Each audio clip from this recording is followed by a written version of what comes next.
Hi అండి. ఇక్కడ dinner టైంలోకి ఎక్కువ నేను రైస్లే చేస్తూ ఉంటాను కదండి పిల్లల గురించి. ఎందుకంటే కూరలు చేయడం వల్ల వాళ్ళు ఇష్టంగా తినరు. ఇలా రైస్ అయితే మంచి ప్రోటీన్ అందుతుంది అని చెప్పేసి ఇలా పన్నీర్ వెజిటేబుల్ పలావ్ అయితే చేసుకున్నానండి. ఇక్కడ ఎప్పుడు నాకు పన్నీర్ కోయడం పెద్ద టాస్క్ అండి. అస్సలు అవ్వదు నాకు పన్నీర్ కోయడానికి. ఒకటి చిన్నగా వస్తుంది, ఒకటి పెద్దగా వస్తుంది, ఒకటి స్క్వేర్ వస్తుంది, ఒకటి రెక్టాంగిల్ వస్తుంది. ఎలాగోలా కింద మీద పడే పన్నీర్ అయితే కోసేసానమాట. కోసేసి ఇలా ఉప్పు కారం వేసి ఇలా అటు ఇటు ద్వారగా కాల్చుకున్నానండి. ఫ్రై చేసుకున్నాను తక్కువ ఆయిల్తో. తర్వాత ప్రెషర్ కుక్కర్లో మసాలా సరుకులు అనేది వేసుకున్నానండి. ఇది పిల్లలకి మంచి ప్రోటీన్ ఫుడ్ అండి. ఎందుకంటే మనం వెజిటేబుల్స్ కూడా వేసుకుంటాం కదా, దాంతోపాటు ఈ పన్నీర్ కూడా మా పిల్లలు అయితే చాలా ఇష్టంగా తింటారండి ఇలాంటి రైస్లు అంటే.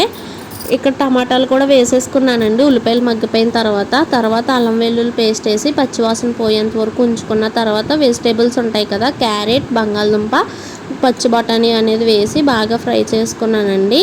తర్వాత నేను ఇక్కడ ఒక 2 గ్లాసులు బియ్యం అయితే తీసుకున్నానండి. 2 గ్లాసుల బియ్యానికి 3 గ్లాసులు వాటర్ అయితే వేసాను.